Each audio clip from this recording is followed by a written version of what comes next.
Welcome back to Grammar Grade 7. This is Unit 5, Lesson 29, and our unit is all about adjectives and adverbs. Today we zoom in on two small but mighty kinds of adjective. First, the articles, three tiny words you use in almost every sentence. Second, proper adjectives, the ones that carry a capital letter. Both are easy to master once you know the little secret behind each. So let's get started. Let's begin with a small but surprisingly important group of words called articles. Here's a fun secret. Articles are really just three tiny adjectives. They are a, an, and the. Like any adjective, each one sits in front of a noun and helps point it out. And these three split into two teams. The words a and an are called indefinite articles, while the word the is called the definite article. Three little words, two simple jobs. Let's meet them. Let's start with the indefinite articles, a and an. Indefinite means they point to any one of a group, no one in particular. If I say I need a pencil, any pencil will do. So when do you use a and when do you use an? Here's the rule. Use a before a consonant sound, as in a fountain, a garden, a rainbow. Use an before a vowel sound, as in an orchard, an apple, an igloo. Either way, both simply point to anyone, not a specific one. Now here's the part that trips people up. The choice between a and an is about sound, not spelling. Listen to the first sound of the word. Take the word hour. We write it with an H, but the H is silent, so hour opens with a vowel sound. That is why we say an hour and never a hour. Now flip it around with the word union. It starts with the letter U, a vowel, yet it opens with a U sound, which counts as a consonant sound. So we say a union and never an union. Trust your ear, not the letter on the page. That leaves the third article, the word the. The is called the definite article because it points to one definite specific thing, one we both already have in mind. Think of the pot of gold, not just any pot, but that particular pot. Compare the two. If I say a fountain, I could mean any fountain at all. But if I say the fountain, I mean one specific fountain, the very one we are talking about.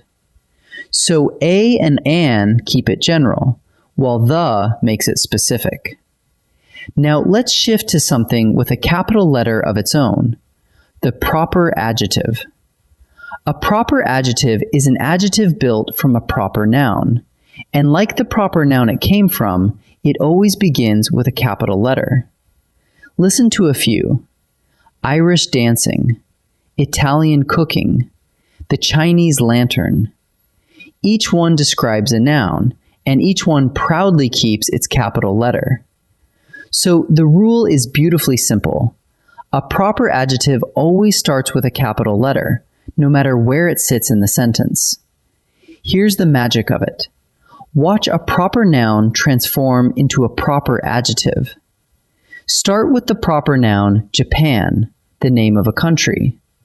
Now we turn it into an adjective that can describe a noun, and it becomes Japanese, as in a Japanese garden. Notice two things. That capital J stays right where it is, and the ending changes. Japan grows a new ending to become Japanese.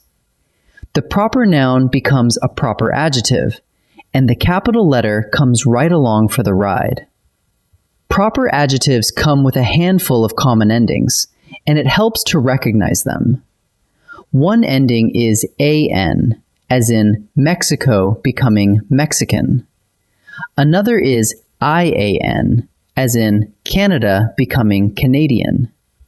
A third is ESE, the one we just saw, as in Japan becoming Japanese.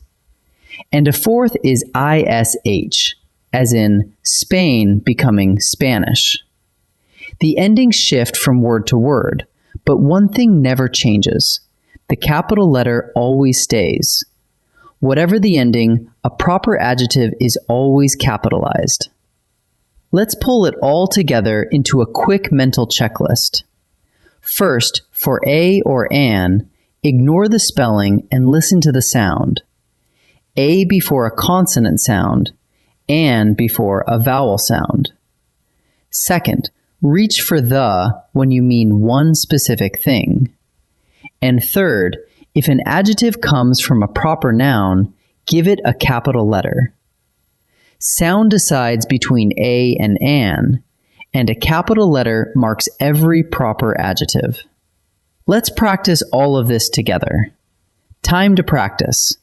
In this first set, decide whether each phrase needs a or an. Remember the golden rule.